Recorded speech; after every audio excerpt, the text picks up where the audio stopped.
Isaías 40, versículo 1 dice: consolad, consolad a mi pueblo, dice vuestro Dios. Vamos a orar. Señor, esta tarde te pedimos que podamos ver en las Escrituras al Dios que sostiene todas las aguas del mundo en el hueco de su mano, el que se sienta sobre el círculo de la tierra, el que pone las montañas en una pesa o balanza, que aquel cuyas naciones, aquel que delante de él todas las naciones son como nada, Señor. Podemos ver cómo Él es el que consuela a su pueblo. Bendice tu palabra esta tarde, en el nombre de Jesús. Amén.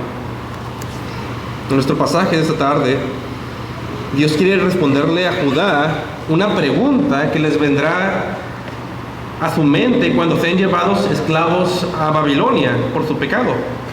Y la pregunta es: ¿se habrá Dios olvidado de nosotros? Ahora, solamente para darles un poco de contexto, si recuerdan, anteriormente habíamos visto la historia del rey Ezequías, sobre cómo enfermó y fue sanado por Jehová.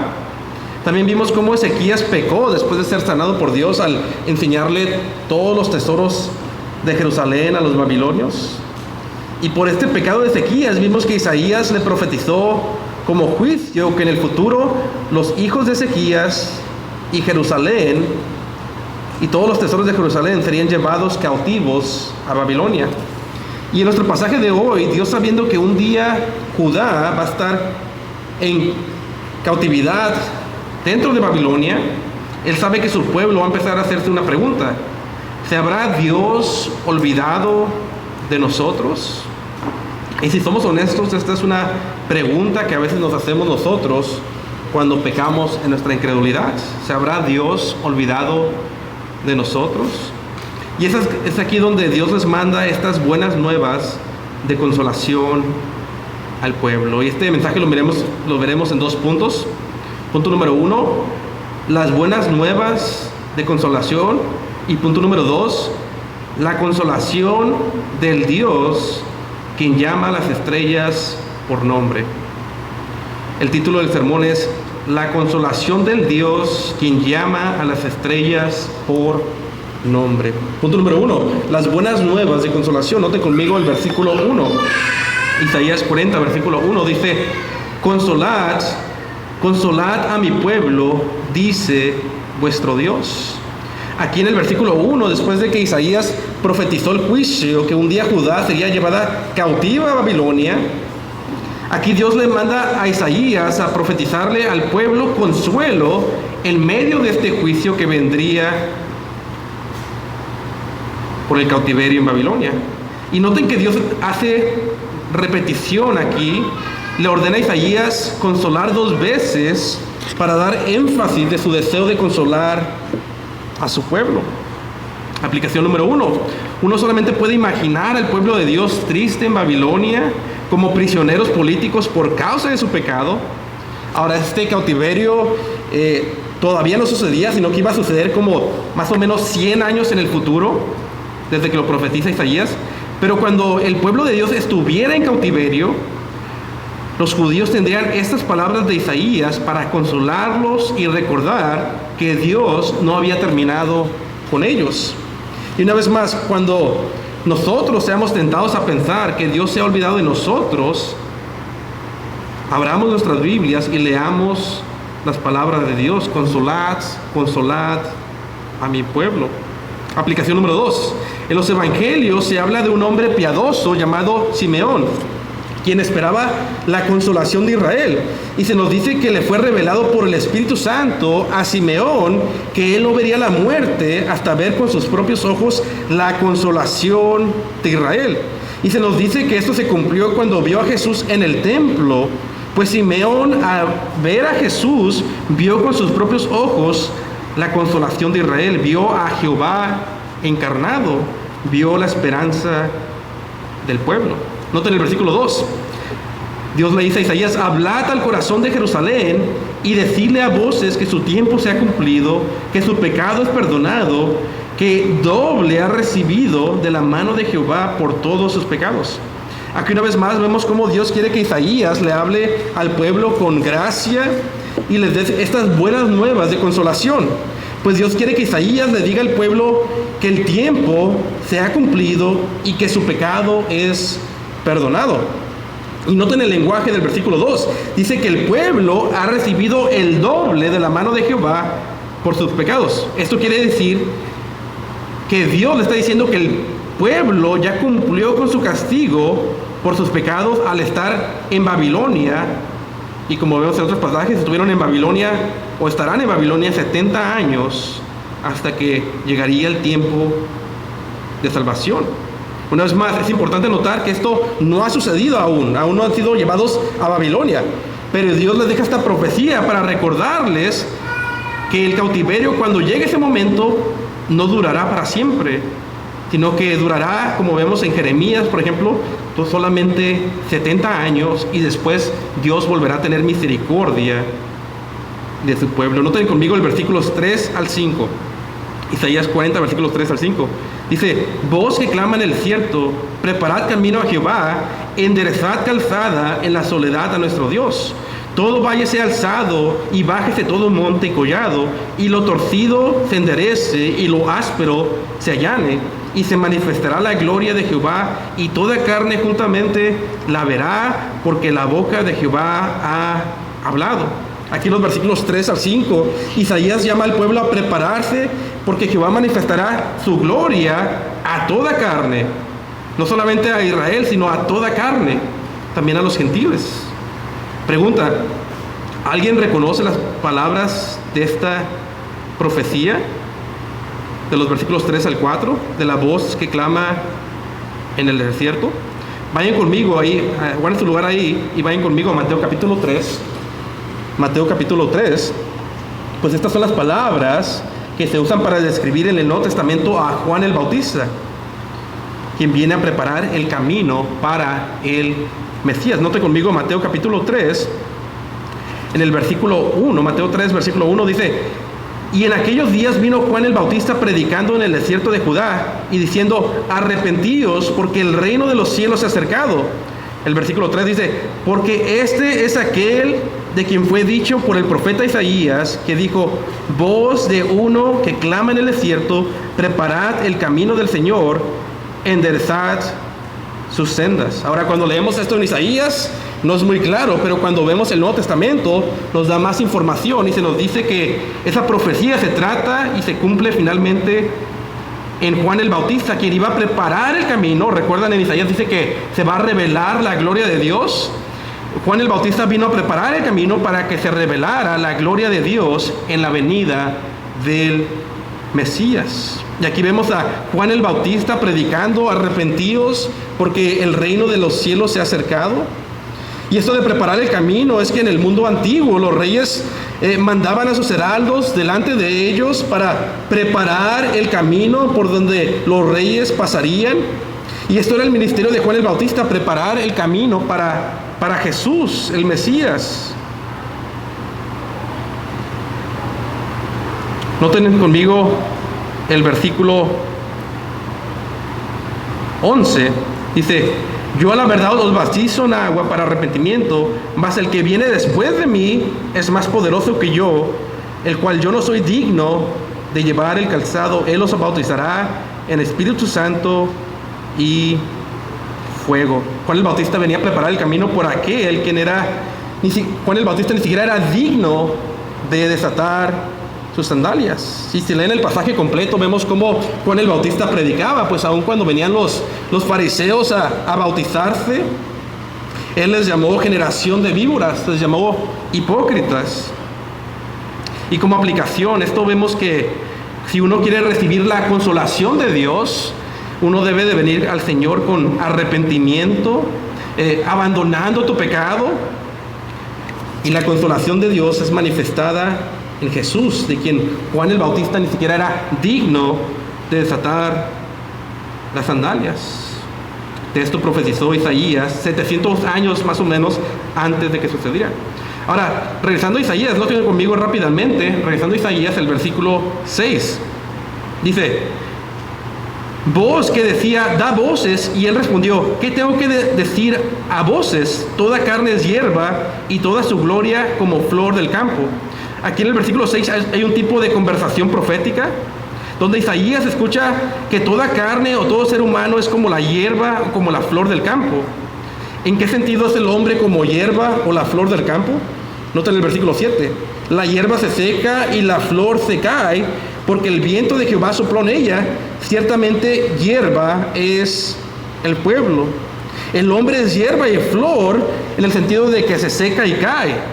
En el sentido de que el hombre es frágil, débil y temporal, y no se puede confiar en el hombre. En nuestra iglesia cantamos una canción de que el hombre en su gloria es por un momento como una flor, y después se marchita y se cae como la hierba, pero que Cristo es eterno y su gloria es para siempre. Noten el versículo 8.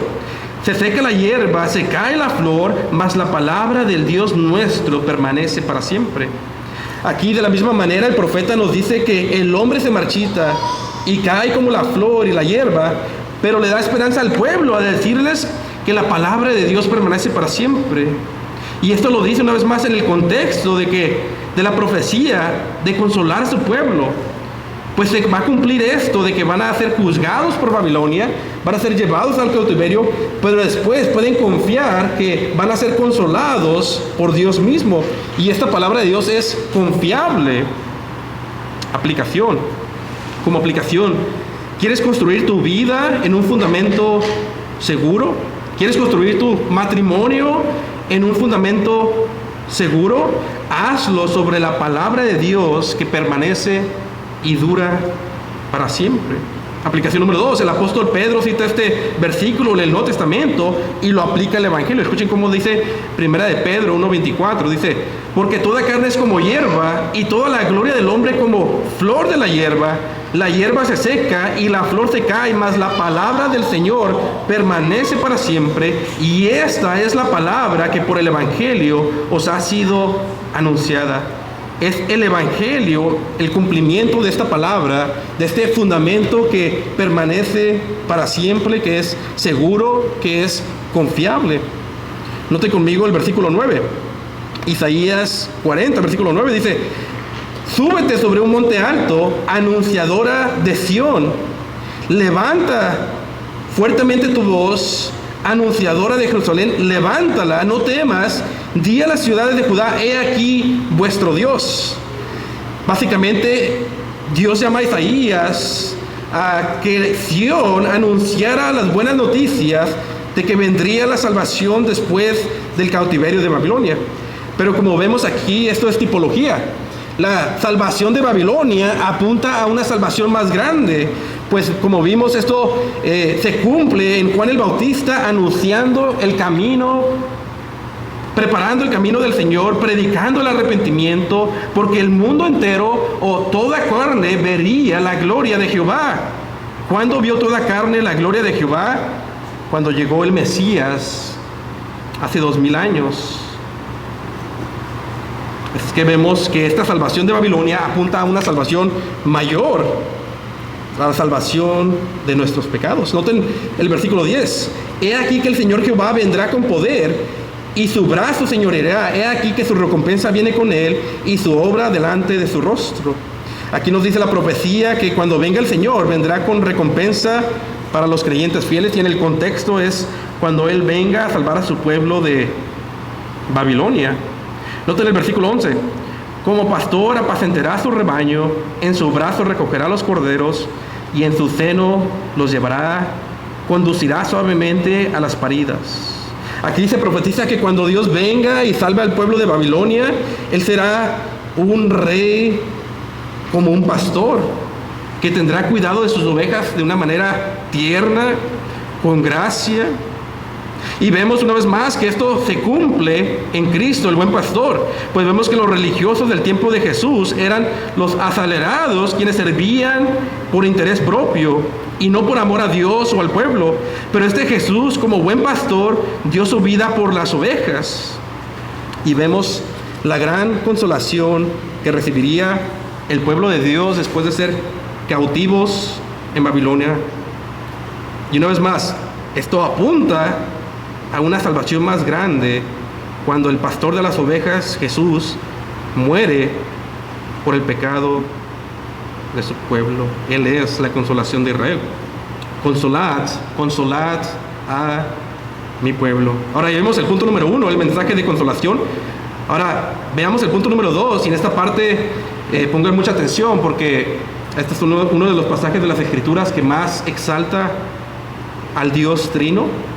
Así que veamos el punto número 2, la consolación del Dios quien llama a las estrellas por nombre. Y como dice la Biblia de Estudio CSB, en esta sección se nos describirá que Dios no solamente quería salvar a su pueblo, sino que era capaz de salvarlo. Noten conmigo el versículo 12. Isaías 40, versículo 12 dice: ¿Quién midió las aguas con el hueco de su mano? Y preparó los cielos con su palmo, y con 3 dedos juntó el polvo de la tierra, y pesó los montes con balanza, y con pesas los collados. Aquí Isaías pregunta: ¿quién midió las aguas del mundo entero? ¿Quién midió todos los océanos del mundo en el hueco de su mano? ¿Quién preparó los cielos con el palmo de su mano? ¿Quién juntó todo el polvo o tierra del mundo con solo 3 dedos? ¿Quién pesó los montes y collados en una pesa y una balanza? No sé cuántos de ustedes van al súper a comprar tortillas. Cuando uno va, uno puede ver cómo los trabajadores sacan 1 kilo de tortillas y las tiran en una pesa. Bueno, en este pasaje se nos dice de la misma manera que Dios pone los montes o las montañas sobre una pesa tan fácil como uno pone tortillas en ella. Y en esta sección está aquí para que digamos qué Dios soberano es este. Esta sección está aquí para que digamos qué Dios tan digno de nuestra confianza, qué Dios tan incomparable e incomprensible, qué Dios tan majestuoso, qué Dios tan supremo. Note conmigo el versículo 13. ¿Quién preparó al Espíritu de Jehová o le aconsejó enseñándole? Aquí el profeta pregunta: ¿quién le ha aconsejado al Espíritu Santo? ¿Acaso un ángel o un arcángel o serafín le ha dado consejo al Dios de la Biblia? ¿Acaso un consejo de científicos o de políticos le ha enseñado a Jehová? ¿Acaso Dios ha aprendido por leer libros como tú y yo o por observación como lo hace el hombre? No, sino que Él tiene conocimiento perfecto de todas las cosas y en todo tiempo. Es por eso que el salmista en el Salmo 139 dice que Dios conoce su entrada y su salida. Dios conoce todo lo que sucede en su vida. El salmista dice que Dios mismo lo tejió en el vientre de su madre, donde ni un ojo humano puede ver. Dice que el salmista que cuando aún no había nacido, Dios tenía un libro con todos sus días contados sobre cada día que viviría, cada experiencia que sucedería en su vida y cuándo terminaría su vida. Dice que aún antes de que salga una palabra de su boca, Dios la conoce. Y el salmista en el capítulo 139 concluye: tal conocimiento de Dios es demasiado maravilloso para mí. Isaías 40, versículo 13. ¿Quién preparó al Espíritu de Jehová o le aconsejó enseñándole? Y en este versículo se cita en el Nuevo Testamento, en Romanos capítulo 11, para hablar del increíble plan de Dios para salvar al mundo. Pues en el capítulo 11 de Romanos se nos dice que Dios primero le ofreció el Evangelio a los judíos, sabiendo que lo iban a rechazar, para después voltearse a los gentiles, ocasionando a los judíos a celos, para salvar a los gentiles, y después, cuando sean llevados a celo los judíos, voltear una vez más y trabajar con los judíos, para que ambos judíos y griegos vengan a ser salvos. Y este plan no lo inventó un hombre, sino lo inventó Dios. ¿Quién preparó al Espíritu de Jehová o le aconsejó enseñándole. Noten el versículo 14. ¿Quién pidió consejo para que él entendiera? ¿Quién le enseñó el camino del juicio, o le enseñó conocimiento, o le hizo conocer la senda de la prudencia? Una vez más, ¿quién le ha enseñado a Jehová? ¿Acaso él necesita un consejo tuyo o mío o de alguien de este mundo para saber cómo actuar o proceder en algún asunto? No, 1000 veces no.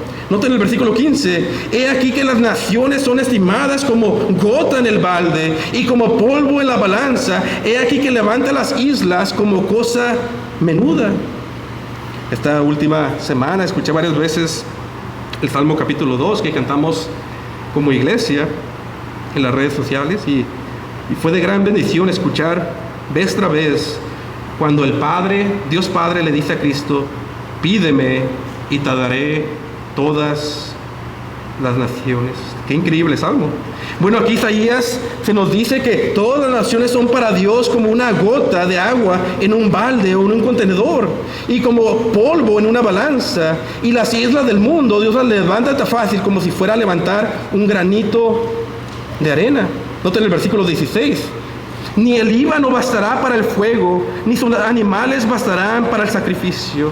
Aquí Isaías nos dice que para adorar al único Dios trino de la Biblia, que para adorar a Jehová, ni siquiera el hacer sacrificios agarrando madera del Líbano, que era un bosque fructífero en Israel, ni siquiera agarrando madera de este lugar o animales de este lugar sería suficiente para adorar a Jehová, quien es majestuoso y supremo, quien no mora en templo hecho por manos, sino que la tierra misma la usa como estrado de sus pies.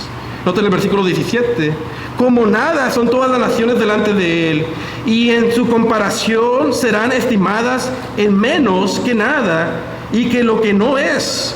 Noten la supremacía y noten la soberanía de Dios, pues se nos dice que todas las naciones del mundo son como nada para Él, y no solamente como nada, sino que menos que nada. Y eso lo hemos escuchado el jueves. Daniel 4:35, el rey de Babilonia dice: todos los habitantes de la tierra son considerados como nada, y él hace según su voluntad en el ejército del cielo y en los habitantes de la tierra, y no hay quien detenga su mano y le diga: ¿qué haces? Es por esto que en el Salmo capítulo 2, cuando las naciones se rebelan en contra de Dios y su ungido, ¿qué hace Dios? Dios se burla de las naciones. Dios se ríe, porque para Él las naciones son como nada y menos que nada. Noten el versículo 18. ¿A quién pues haréis semejante a Dios? ¿O qué imagen? ¿A qué imagen lo compararéis? Y aquí Dios dice: ¿a quién me vas a comparar? ¿A qué imagen me compararéis? ¿A qué gloria mía puede ser comparada con cualquier otra cosa, o persona, o objeto? Y Isaías nos está recordando el mandamiento número 2. No te harás imagen ni ninguna semejanza de lo que está arriba en el cielo, ni abajo en la tierra, ni en las aguas debajo de la tierra. No te inclinarás a ellas ni las honrarás, porque yo soy Jehová tu Dios fuerte, celoso, que visito la maldad de los padres sobre los hijos hasta la tercera y cuarta generación de los que me aborrecen, y hago misericordia a millares a los que me aman y guardan mis mandamientos. ¿Por qué no podemos hacernos imagen de Dios? Porque no hay nada en este mundo o en la creación que pueda ser comparado con la gloria de Jehová. ¿A quién me compararás? Dice Jehová. ¿A quién o con quién compararás al Dios de la Biblia? Noten el versículo 19. El artífice prepara la imagen de fundición. El fundidor le extiende el oro y le funde cadenas de plata. Aquí el profeta se burla de los idólatras, de los que hacen imágenes que supuestamente reflejan a Dios con D chica. Pues la gente contrataba a hombres para que le pusiera plata y oro a sus imágenes. Pero eso era tonto, necio, pues nada se compara con el Dios glorioso de la Biblia. ¿A quién compararás a este Dios glorioso?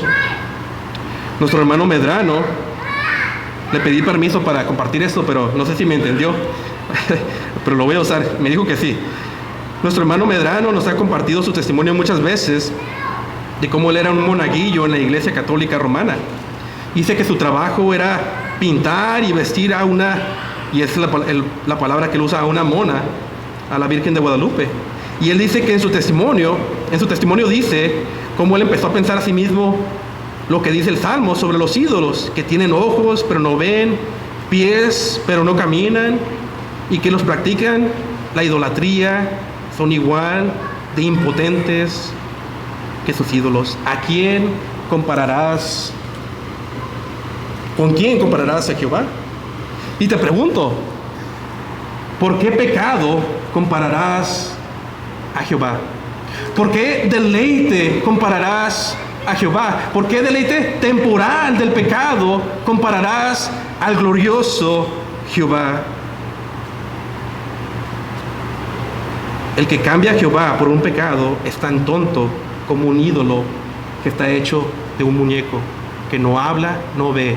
Y su confianza es tan tonta porque ese ídolo, tan fácil que puede ser tirado a la basura, será tirada tu esperanza en aquel día final, en el juicio de Dios sobre la tierra. Nota el versículo 20. El pobre escoge para ofrecerle madera que no se pudra. Se busca un artífice experto que le haga una imagen de fundición que no se mueva. En el versículo 19, los ricos tenían dinero para convertir de su idolatría un mono o un dios con D chica que tuviera oro y plata. Pero en el versículo 20 vemos que los pobres no les alcanza para eso, los pobres idólatras, y escogen un pedazo de madera que no se echa a perder y que no se mueva mucho para que les dé un poco de estabilidad a su ídolo. Y aquí Dios está burlando de lo frágil que es el Dios con D chica de esas personas. Nota el versículo 21. ¿No sabéis? ¿No habéis oído? ¿Nunca os lo han dicho desde el principio? ¿No habéis entendido desde la fundación de la tierra? Isaías pregunta, ¿acaso no sabes? ¿No has escuchado desde el principio del mundo sobre quién es Dios? La naturaleza misma te dice que Dios es glorioso. La naturaleza misma te dice del poder creador de Dios. ¿Que no has escuchado lo tonto y lo necio que es cambiar al Dios glorioso por tu ídolo? ¿Que no has escuchado lo tonto que es cambiar al Dios glorioso por tu pecado? ¿Que no has escuchado quién ha hecho los cielos y la tierra? ¿Que no has escuchado que es Dios, es Jehová, quien pone sus pies sobre esta tierra como un colchón? ¿No habéis entendido desde la fundación de la tierra? Versículo 22. Él está sentado sobre el círculo de la tierra, cuyos moradores son como langostas. Él extiende los cielos como una cortina y los despliega como una tienda para morar. Y noten lo que dice Isaías. Él dice que el único Dios verdadero está sentado sobre el círculo de la tierra. Y la imagen es como si Dios estuviera sentado sobre la atmósfera de la tierra. Como cuando en las fotografías miras las fotos del espacio, se mira la tierra y se mira un círculo azul que resalta la tierra, como si Dios figurativamente estuviera sentado sobre eso. Y eso se nos dice para que nos muestra que Él es el Rey majestuoso y que para Él los moradores, tú y yo, somos como langostas o grillos pequeños brincando para arriba y para abajo. Este es el Dios que extiende los cielos como si fuera una cortina o una tienda donde acampa. Nota el versículo 23. Él convierte en nada a los poderosos y a los que gobiernan la tierra hace como cosa vana. Ese es el Dios soberano que controla la historia y los reinos de este mundo. Ese es el Dios que convierte en nada a los reyes más poderosos de la tierra. Pregúntele al rey de Babilonia, que por no darle gloria lo hizo perder el razonamiento y comportarse como una bestia. Pregúntele al rey de Asiria, quien dijo que ni siquiera Jehová salvaría a Jerusalén. Y después el rey de Asiria muere asesinado por sus hijos, irónicamente mientras adoraba a un ídolo. Pregúntele a Jezabel, quien fue tirada de la ventana y los perros lambieron su cadáver como Dios lo dijo. Pregúntenle a Faraón, quien con su ejército perseguía al pueblo de Dios solo para ser aplastado por las aguas del Mar Rojo. Noten el versículo 24. Apenas han sido plantados, hablando de los reyes y los reinos de este mundo. Dice, apenas han sido plantados, apenas han sido sembrados, apenas ha echado raíz de la tierra, tan pronto como sopla, en ellos se secan, y el torbellino los lleva como hojarasca. Isaías nos dice que Dios levanta reyes, y cuando se empieza a establecer el reino, Dios los sopla y los quita. Y es bueno recordar esto en estos momentos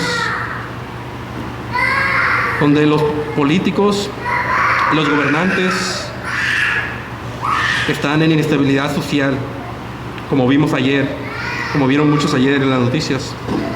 Pero eso nos debe dar tranquilidad de que es Jehová quien pone y quita a los reyes de esta tierra. Nota el versículo 25. ¿A quién pues me haré semejante o seré comparado? Dice el santo. Aquí una vez más es Jehová quien pregunta, ¿a quién me vas a comparar? Y básicamente se está comparando con todos los ídolos de las naciones. Y dice, eso lo dice el santo, aquel que es único, aquel cuyo Isaías miró y al ver la pureza o cómo Dios es tan único, tan diferente que nosotros, al Isaías ver a este Jehová sentado en su trono, vio su pecado y dijo, ay de mí, que soy un hombre de labios sucios, quien mora con un pueblo de labios sucios. Isaías, al ver a Jehová en el capítulo 6, en esa visión, deseaba ser purificado. Y aquí Jehová, el Santo de Israel, pregunta, ¿con quién me compararás? Yo soy el Santo, el único, el diferente. ¿A quién me harán semejante? Noten el versículo 26. Levantad en alto vuestros ojos y mirad quién creó estas cosas. Él saca por número sus ejércitos, las estrellas y los planetas. A todos ellos llama por nombre, por su nombre, por la grandeza de su fuerza y la fortaleza de su poder, ninguno faltará. Dios le dice al pueblo, miren las estrellas y pregúntense quién las creó. Y luego dice Isaías, este es el Dios quien conoce a las estrellas y a los planetas por nombre. Ahora se cree que hay 10 billones de trillones de estrellas. Isaías nos dice que Dios conoce a cada una por nombre. Versículo 27. ¿Por qué decís, oh Jacob, y hablas tú, Israel? Mi camino está escondido de Jehová y mi juicio pasó de mi Dios. Si recuerdan al principio del sermón, cuando los judíos estuvieran en cautividad en Babilonia por su pecado, ellos empezarían a preguntar, ¿acaso Dios se ha olvidado de nosotros? Y aquí le responde esta pregunta. Si Dios conoce a las 10 billones de trillones de estrellas por nombre, ¿cómo es que Él se olvidará de su pueblo? Y la respuesta es que Dios no se olvida de su pueblo. Y tampoco se olvida de ti si eres parte de su pueblo en el Nuevo Testamento o el Nuevo Pacto. Nota el versículo 28. ¿No has sabido, no has oído que el Dios eterno es Jehová, el cual creó los términos de la tierra? No se te fatiga, ni se cansa, y su entendimiento no hay quien lo alcance. Aquí Dios mismo pregunta, ¿qué no sabes que yo soy el Dios eterno? ¿Qué no sabes que yo creé los términos de la tierra? ¿Que no sabes que yo nunca me canso o disminuyo en fuerza o poder, sino que mi fuerza y poder es ilimitado? ¿Que no sabes que mi entendimiento nadie lo puede alcanzar? Ahora quiero que noten la nota de consuelo del versículo 29. Él da esfuerzo alcanzado, y al que no tiene fuerzas multiplica el vigor. Este Dios, cuyos recursos son ilimitados, en sí mismo comparte su energía, su poder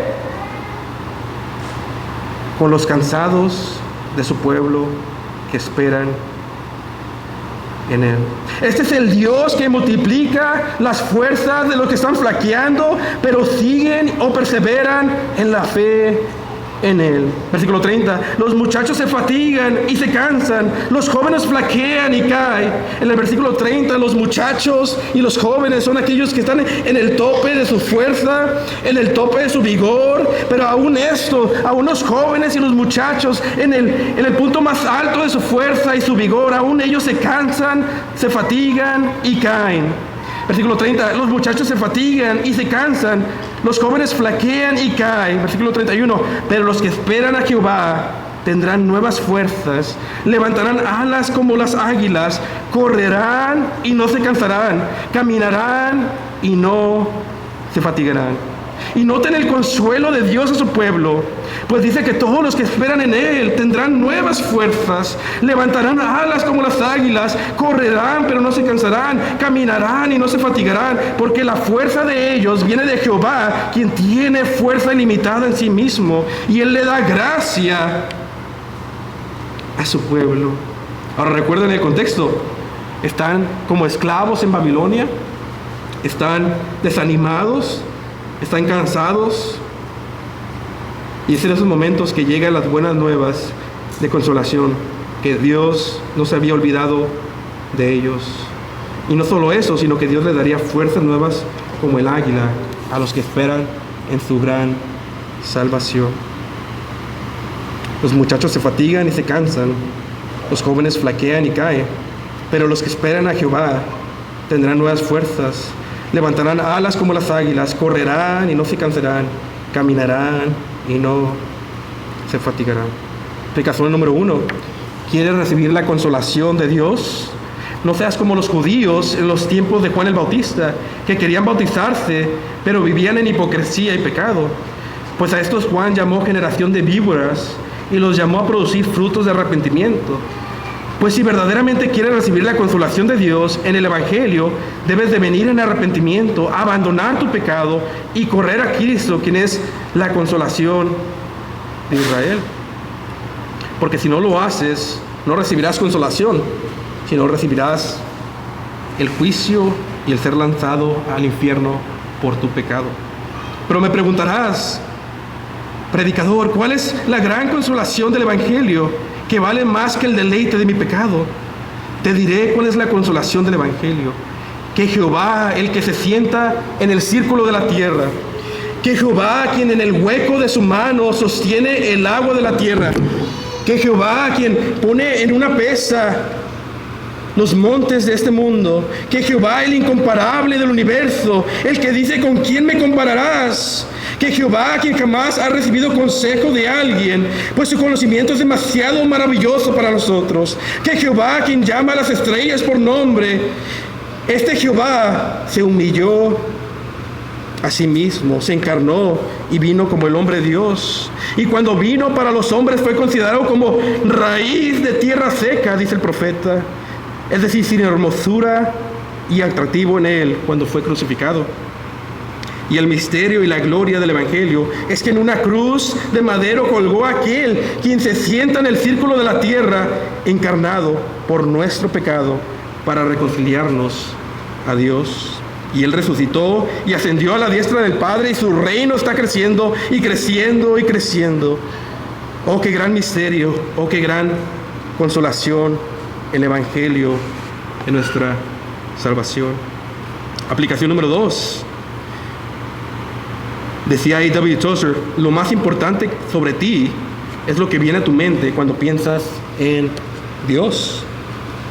Escuchen cómo dice Jeremías 9:23. Así dijo Jehová: no se alabe el sabio en su sabiduría, ni se alabe el valiente en su valentía, ni se alabe el rico en sus riquezas. No te alabes en tu conocimiento, ni en tu valentía, ni te alabes por ser rico. Mas alábese en esto el que hubiere de alabar, el que estuviera de alabar, en entenderme y conocerme, que yo soy Jehová, que hago misericordia, juicio y justicia en la tierra, porque en estas cosas me complazco, dice Jehová. Ves a la Biblia y conoce a tu Dios. Aplicación número 3. Niños, cuando salgan afuera en la noche y vean las estrellas que no pueden contar, recuerda que Dios conoce a cada una de esas estrellas por nombre, y Él no se olvida de ninguna de ellas. Por lo tanto, Él tampoco se olvidará de los pequeños niños que creen en Él. Aplicación número 4. Para el cristiano que está cansado, fatigado y desanimado, aún tal vez por su propio pecado, toma consuelo de los últimos versículos de Isaías y recuerda que a los que esperan en Jehová, Él les da fuerza y vigor como las águilas. Isaías 40:30 al 31 dice: los muchachos se fatigan y se cansan, los jóvenes flaquean y caen, pero los que esperan a Jehová tendrán nuevas fuerzas, levantarán alas como las águilas, correrán y no se cansarán, caminarán y no se fatigarán. Vamos a orar. Señor, te damos gracias, Señor, por este tiempo en tu palabra. Te pedimos que nos des fuerzas nuevas como las águilas y por fe, Señor, vivamos vidas llenas de esperanza en ti y en tu Hijo, quien es la consolación de tu pueblo. Bendice el resto del servicio en el nombre de Jesús. Amén.